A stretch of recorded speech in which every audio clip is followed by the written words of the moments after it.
Bonjour à toutes et tous, bienvenue sur la chaîne YouTube d'Auto Hebdo pour un nouveau contenu dédié au rallye et au rallye français. Bien sûr, on est à quelques jours du début de ce championnat de France des rallyes asphalte qui démarrera fin mars du côté du rallye Le Touquet-Pas-de-Calais. Les annonces qui se succèdent et qui s'enchaînent, et ça, c'est une très bonne nouvelle parce que le plateau va être dense et animé. Et puis, ces dernières heures, on a découvert justement l'identité, notamment des équipages qui porteront les couleurs du team CHL Sport Auto. L'un avait déjà pris l'habitude de rouler dans cette structure, l'autre va retrouver cette structure et on a le plaisir de les avoir à nos côtés aujourd'hui en tout cas. Ils ont déjà bien la veste CHL Sport Auto, donc ils sont bien habillés. On va commencer par celui qui est tout à la gauche de cet écran. Salut Hugo. Salut tout le monde. Et puis donc tu vas avoir un nouveau coéquipier cette année. Alors tu l'as eu sur le rallye du Var hein, en novembre dernier, mais c'est vrai que là cette fois-ci il va te rejoindre de manière un petit peu plus efficace. Et ça c'est la grosse news quand même de ces dernières annonces. C'est Réan Gani qui rejoint justement le team CHL Sport Auto. Ça va Réan? Ça va, salut tout le monde.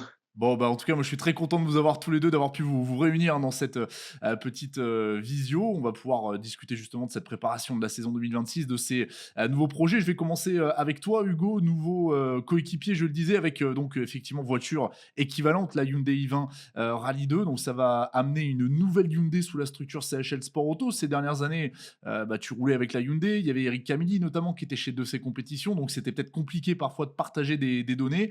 Là, pour le coup, vous allez arriver en force, 2 voitures sous la même structure, ça va forcément aider, j'imagine, pour, la continuité du développement? Ouais, bah, écoute, en tout cas, c'était vraiment un projet qu'on avait à cœur de mener au bout, en fait, avec toute l'équipe.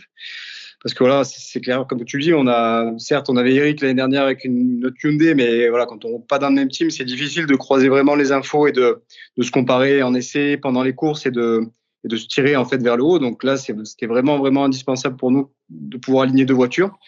Donc ça n'a pas été évident, mais en tout cas, voilà, je suis très content d'accueillir Réan, hein, qui avait déjà roulé dans le team, qu'on connaît déjà très bien, avec qui je m'entends très bien aussi. Et je sais qu'il va y avoir vraiment de très beaux échanges. Et voilà, on va pouvoir vraiment se tirer vers le haut, emmener voilà, la perfo de la voiture vraiment au maximum sur chacune des courses. Donc ça, c'est vraiment top. Je suis très content. Ouais, c'est cool, c'est cool, c'est cool. Et puis ça amène un petit peu plus de plus-value sur ce championnat de France des rallyes. Réan, toi, tu as retrouvé CHL parce qu'on me rappelle que c'est avec le team CHL Sport Auto que tu avais un petit peu débuté, notamment en Rallye 2 en 2023. Là, c'est vrai qu'au dernier Rallye du Var, bah, on t'a vu monter sur le podium avec la Citroën C3 Rallye 2. Continuité logique, justement, de rebondir, on va dire, chez CHL Sport Auto cette année et qui plus est avec cette nouvelle voiture. Bah écoute, c'est clair qu'on en discutait depuis un bon petit moment avec Christophe Lecureux. Au final, notre choix, il s'est fait assez facilement, hein. C'est vrai que déjà, c'est grâce au Team Sachel que j'ai pu rouler au Var. Et honnêtement, c'est une équipe à laquelle je me sens vraiment bien. C'est vrai qu'eux, ils sont maintenant affiliés avec le groupe Hyundai.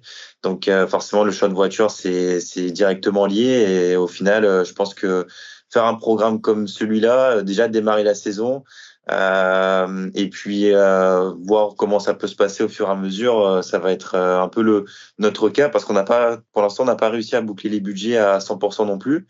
Mais voilà, en tout cas, on est déjà très content de démarrer la saison. C'est pas simple de boucler des budgets à l'heure actuelle.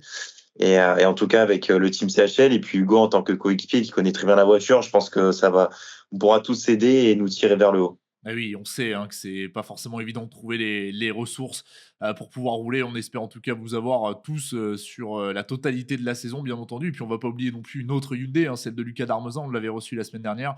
Et ça va amener encore un petit peu plus de roulage. Parlons de cette voiture justement. Et je vais commencer avec toi, Hugo. Tu la connais désormais bien parce que tu vas attaquer ta troisième saison avec cette auto. On a l'impression que l'année dernière, notamment par ton intermédiaire et aussi par l'intermédiaire d'Eric, elle a passé un step. Hein, cette voiture, elle a été la plus victorieuse tout simplement sur la deuxième partie de saison. Est-ce qu'on peut dire, là, selon toi, à l'instant T, que dès le Touquet, la Hyundai est capable de gagner sur tous les terrains? Bah, écoute, clairement, oui, hein, aujourd'hui, j'ai aucun doute là-dessus. Il y a eu des très très belles perfs l'année dernière et voilà, la voiture a vraiment progressé. Puis on commence vraiment à être au point dessus en termes de réglage et aussi en fonction de toutes les conditions qu'on va pouvoir rencontrer encore cette année. Donc non, je pense que clairement, on a l'arme pour pouvoir gagner cette année, c'est sûr. Forcément, il faudra attendre de voir un peu Bonato avec la nouvelle voiture, voir si ça fonctionne, voir le temps qu'il va mettre à vraiment la mettre en route. Et voilà, mais en tout cas, je pense que nous, on a les armes pour être performants tout de suite et sur l'ensemble de la saison. Donc, ouais, très confiant. Bon, ça c'est plutôt une bonne chose. Réhan, tu vas te retrouver un peu finalement dans le même, la même approche, que Lucas Darmezin qui a beaucoup connu la C3 Rally 2, qui a commencé à découvrir la Hyundai, mais qui, ne la connaît pas vraiment. Tu as pas encore toi pu rouler avec cette voiture à l'heure où on se parle. Bon, comment tu sens les choses? On connaît, on va dire les différents retours qui ont été faits sur cette voiture. C'est une nouvelle aventure qui te plaît bien? Ouais, franchement, c'est un beau challenge. C'est clair que c'est une nouvelle voiture, nouvelle marque. Ça va pas être évident, je pense, pour moi au début. Après, je pense qu'il va falloir travailler. Et puis, la chance que j'ai, c'est que le team, ils connaissent quand même très bien la voiture. Ça fait plus de 2 ans que le team CHL et Hugo bossent ensemble. Donc, mais en tout cas, je pense que la voiture a montré un beau potentiel l'année dernière avec Eric et Hugo, hein, qui ont montré une très belle pointe de vitesse. Donc, je pense que comme Hugo l'a dit, la Lancia au début, on verra ce que ça donne. C'est vrai que c'est une nouvelle voiture aussi pour eux. Tout est nouveau carrément. Donc, je pense que nous, on a une belle carte à jouer cette année. En tout cas, moi, j'ai vraiment hâte de démarrer. Je sais que là, je suis en essai le 18 mars. Donc, vraiment hâte de découvrir la voiture et j'espère que je me sentirai bien, mais je me fais pas de soucis là-dessus. Bon, on suivra ça avec attention, en tout cas, pour être les plus près possible pour le Touquet. C'est une voiture qu'on a souvent qualifiée de très vivante, hein. D'ailleurs, Lucas Darmezin nous le disait, ça fait presque penser à une kit car. Elle a toujours cet aspect un peu brut de décoffrage, Hugo, selon toi, alors on se parle? Ouais, clairement, hein, ça a pas changé. C'est vraiment, je pense, un point fort de cette voiture. Après, faut comprendre, voilà, c'est très vivant, ça fait du bruit, ça vibre, on ressent beaucoup de choses. Et parfois, justement, on a l'impression d'être très vite en fait au volant parce qu'il y a toutes ces choses qu'on ressent. Et en fait, ben, il manque des fois des petits steps de vitesse justement ça nous fausse un peu notre ressenti. À l'inverse de la C3 avec laquelle Ryan a roulé l'année dernière, avec laquelle j'ai déjà roulé, voilà, qui est une voiture plus aseptisée où on ressent pas forcément la vitesse et du coup on peut être aussi rapide, mais si tu veux, voilà, il y a pas ce retour d'info. Et du coup, pour la mise au point, c'est aussi plus difficile. Donc, la Hyundai, pour ça, je pense que c'est une des rares voitures encore à être dans cette philosophie-là, de redonner vraiment des sensations aux pilotes. Et ça, c'est vraiment top. Ouais, forcément, ça doit changer un petit peu l'approche, l'appréhension aussi au volant de cette voiture. Bon, Réhan, la bonne nouvelle, c'est que vu que ça ressemble à une Maxi, à une Kit Car, on va dire, tu pourras demander des conseils à ton père. Il va t'aider pour mieux la prendre en main. Ouais, c'est clair, j'hésiterai pas à lui poser des questions. Mais je pense que, ouais, comme Hugo l'a dit, c'est vrai que quand je pose des questions à tous les pilotes qui sont passés dans les Hyundai, ça a l'air très vivant. En tout cas, moi qui suis monté dans la voiture, mais j'ai pas pu rouler, c'est vrai que j'ai vraiment hâte de démarrer. Et puis forcément, nouvelle voiture, c'est toujours pas évident au début. Mais en tout cas, ouais, si ça ressemble un peu au Kikar, je demanderai un peu à l'ancien comment ça se passe, quoi. Et on salue ton papa, bien sûr, qui a été en son temps pilote officiel, notamment pour Peugeot Sport, et qui connaît donc tout cela très très bien. Alors pour vous deux, messieurs, 2026, ça va quand même être une saison très importante. Pour toi, Hugo, effectivement, ça va être ta deuxième saison complète consécutive, on va dire ça comme ça, après deux exercices qui se sont pas parfaitement déroulés, notamment dans l'épisode Citroën C3 Rally 2, pour différentes raisons, bien sûr. Mais c'est vrai que l'année dernière, c'était peut-être une année de reconstruction, je pense qu'on peut dire ça comme ça. Cette année, objectif titre pour toi? Bah, écoute, oui, en tout cas, c'est clair que l'année dernière, ça a été une saison de reconstruction, hein, c'est exactement le terme, hein. Il fallait redémarrer, reprendre confiance. Ça a été quand même très, très long, hein, malgré tout. Après, j'ai voulu prendre le temps. Je savais que personne ne me mettait la pression en termes de résultats, d'objectifs. Donc, voilà, écoute, j'ai voulu faire ça à ma façon, prendre le temps, ne pas brûler les étapes et reprendre confiance et être bien aujourd'hui dans la voiture. Ça, c'est le plus important. Donc, clairement, oui, aujourd'hui, on a envie de se battre pour le titre. En tout cas, moi, je cours toujours après ma première victoire en championnat de France. Donc, déjà, ça commencera peut-être par là, mais voilà, je sais qu'avec de la régularité sur l'ensemble d'un championnat, il y a quelque chose d'intéressant à faire pour aller chercher le titre. Donc, en tout cas, oui, on va tout faire pour. Ouais, ouais, c'est vrai que cette première victoire, t'en es pas passé loin à plusieurs reprises, hein. Je vais pas remuer le couteau dans la plaie, mais il y a des histoires de 8 dixièmes par-ci, des petits trucs par-là. Bon, voilà, c'est comme ça. Et puis on se rappelle qu'au VAR, tu été très très perfo, tu été en tête, hein, notamment du rallye avant des petits soucis mécaniques. Pour toi, Ryan, c'est un peu le même son de cloche, pas pour les mêmes raisons qu'Hugo, mais c'est une saison importante aussi. Après, on va dire, l'arrêt de ton programme précédent, il va falloir cette année, effectivement, capitaliser sur tout, justement, toutes les possibilités qui se présentent présenteront à toi avec, pour toi aussi finalement, c'est un peu le même objectif qu'Hugo, peut-être une 1re victoire en carrière, ça sera l'un de tes objectifs, j'imagine? Ouais, c'est clair que quand on participe à des championnats, on essaie de tout mettre en œuvre pour y gagner. Après, forcément, j'ai déjà capitalisé 2 années sur le championnat de France des rallyes en Rallye 2. Donc forcément, il faut que je puisse servir de toute l'expérience que j'ai pu acquérir pour aller de l'avant et pour essayer d'aller vite. Après, le niveau, il est quand même super élevé, hein. Franchement, le championnat de France, c'est l'un des championnats où le niveau est vraiment extrême. Et pour nous, jeunes pilotes, ça nous forme, hein, ça nous tire vers le haut. Et c'est vrai que nous, on va travailler, on va travailler d'arrache-pied avec Franck pour essayer de décrocher des podiums déjà. Et cerise sur le gâteau, ça serait une belle victoire. Ouais, oui, tu avais signé ton premier podium en CFR, hein, justement, un petit peu plus tôt en 2025. Donc la saison 2025 s'est, plutôt, parfaitement, déroulée. Donc on le sait, hein, le prochain, rendez-vous, le premier rendez-vous de cette saison, ce sera le Touquet, un rallye un petit peu atypique parce qu'il ressemble pas forcément à ce qu'on va retrouver sur le reste de la saison. Il y a des conditions météo aussi qui sont très, très délicates.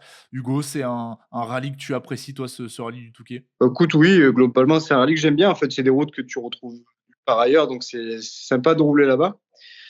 Après, voilà, j'ai jamais vraiment fait de super résultats là-bas. Je me souviens c'était quelle année? 2023, où on avait une bonne pointe de vitesse avec la C3.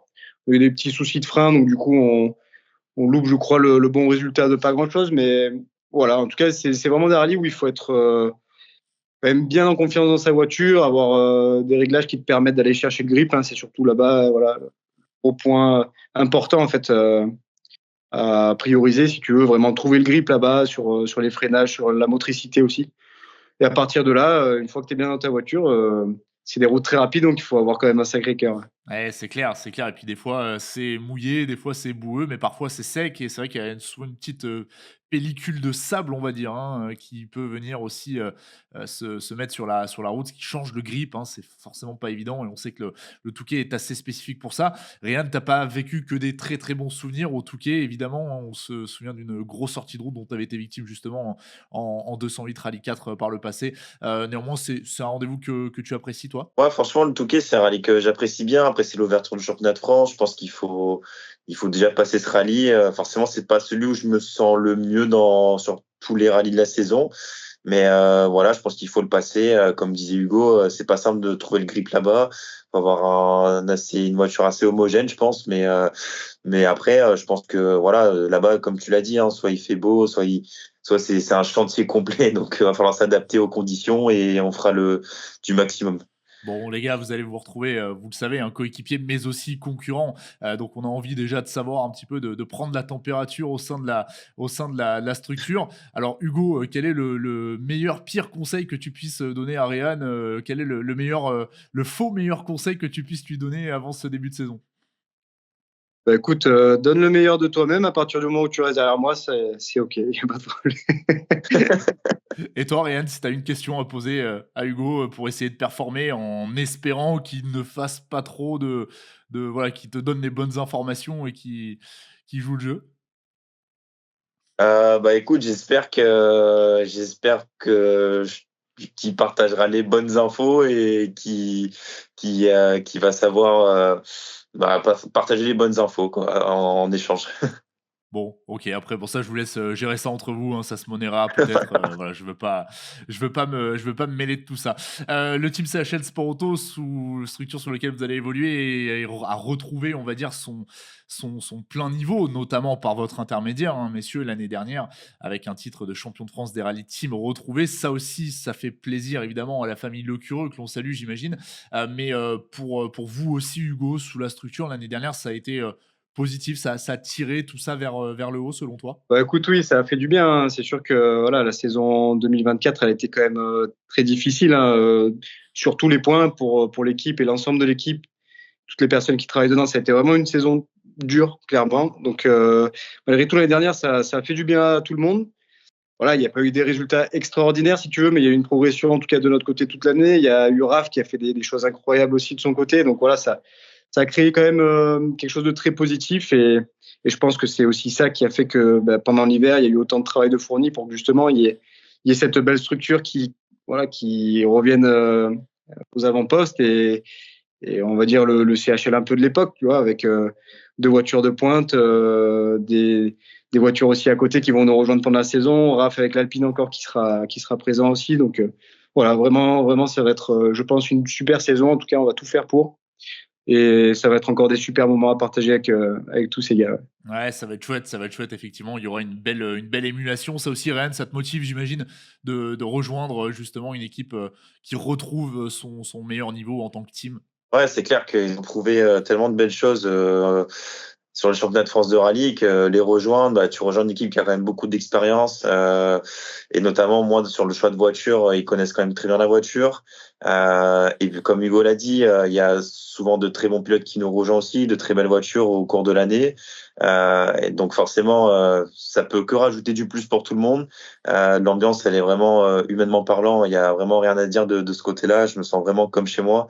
C'est comme à la maison, on peut parler de tout et de n'importe quoi. Et c'est clair que c'est comme une famille. Et je suis vraiment content de rejoindre cette famille. Et j'espère que on ira tous vers l'avant et qu'on pourra ramener de beaux trophées pour cette équipe. Eh ben, on vous le souhaite, en tout cas aussi bien pour le team que pour vous deux individuellement. Hugo, si tu devais sélectionner le rallye sur lequel tu rêverais de remporter ta première victoire cette saison, ça serait quoi et pour quelle raison? Écoute, franchement, il y en aurait plusieurs, mais forcément, le rallye du Var, c'est un rallye que je rêve de remporter. Mais bon, malheureusement, c'est le dernier de la saison, donc j'espère que la victoire arrivera avant. Après, non, le rallye Vosges-Grand-Est, hein, c'est vraiment un rallye que j'aimerais gagner, si tu veux, simplement pour prendre une revanche face à Johan Bonato. Voilà, c'est lui qui dixième, ils sont quand même en travers et j'aimerais bien se prendre cette petite revanche. Donc ouais, si la première victoire elle pouvait arriver, ma foi, vrai, je serais super content. Ouais. Eh oui, on se rappelle de cet épisode 2023, ça avait été difficile forcément pour toi, et tu étais passé vraiment pas très très loin de la victoire. Réal, je te pose la même question, s'il y avait un rallye que tu rêverais de gagner comme première victoire, ça serait quoi? Écoute, ça serait l'Antibes, je pense, parce que je trouve ça vraiment mythique de passer dans les routes du Monte-Carlo. Donc voilà, plus l'Antibes de mon côté. Bon, bah, c'est pas mal, ça fait 2 victoires pour vous deux sur la première partie de saison, c'est bien. Normalement, là, pour le team, c'est Pas mal, nickel, ça, hein, ça démarre bien. si le pronostic est bon, c'est pas mal. C'est pas mal, c'est pas mal. Qui est-ce que vous allez surveiller de près cette saison, messieurs? Qui est-ce que vous allez craindre, peut-être un petit peu plus que les autres? Hugo? Bah, écoute, je sais pas, on entend parler peut-être de l'arrivée de Lefebvre avec la Toy, donc on sait pas trop encore, mais clairement, je pense que s'il vient sur l'ensemble du championnat, ça va être un concurrent sérieux. Après, forcément, on a toujours notre Johan Bonato national, hein, qui, même s'il arrive avec une nouvelle voiture, on ne sait pas encore ce que ça va donner vraiment en championnat de France, mais voilà, ça reste quand même Johan et malgré tout, ça reste un concurrent très très sérieux à la victoire et au titre. Donc, pour moi, voilà, il y a ces deux concurrents-là. Après, quelqu'un qui m'intrigue un peu, ça reste Benjamin Stirling. Hein. Je pense que en faisant un peu de roulage avec la voiture, il peut être très rapide parce qu'il a fait quand même des choses, je trouve, très très intéressantes par le passé. Donc voilà, c'est éventuellement ces trois pilotes-là. Et oui, ne pas oublier Benjamin Stirling, hein. C'est vrai qu'on est un petit peu focalisé sur les annonces du moment. Benjamin, ça date un petit peu d'il y a quelques semaines, hein. On connaît son programme, mais c'est vrai qu'il faudra pas l'oublier. Ryan, te concernant, peut-être d'autres personnes que tu surveilleras par rapport à ce que vient de dire Hugo? Je pense que oui, si Stéphane Lefebvre il sera là, forcément, ça va rajouter un concurrent en plus. Après, bon, Johan Bonato, il est connu et reconnu pour être très parfait. Donc forcément, je pense que je dirais pas craindre, mais prendre en compte que tous les pilotes, quand je dis tous les pilotes, ça serait Hugo, Stéphane et Johan sont des pilotes qu'il faut prendre en compte et on sait que ça va aller très très vite. Donc voilà, je dirais que c'est les pilotes à surveiller, quoi. Ouais, ouais, c'est clair. Et puis c'est vrai que cette rumeur Stéphane Lefebvre, hein, évidemment, elle circule un petit peu partout. On verra. Les prochains jours nous permettront d'y voir un petit peu plus clair. Bah, écoute, en tout cas, merci beaucoup, messieurs, de nous avoir accordé un petit peu de temps aujourd'hui dans dans ce petit format, en tout cas sur nos réseaux sociaux, sur notre chaîne YouTube. On rappelle l'information, la présence sur le championnat de France des rallyes d'Hugo Margaillon et de Réan Gany à bord de Hyundai i20N Rally 2. Donc ça nous fera potentiellement 3 Hyundai régulière, on va dire, sur le championnat, en ajoutant celle de Lucas Darmezin. Et vous serez tous les deux, messieurs, on le rappelle, sous la structure CHL Sport Auto. Merci beaucoup, et puis rendez-vous au Touquet. Merci Merci. beaucoup.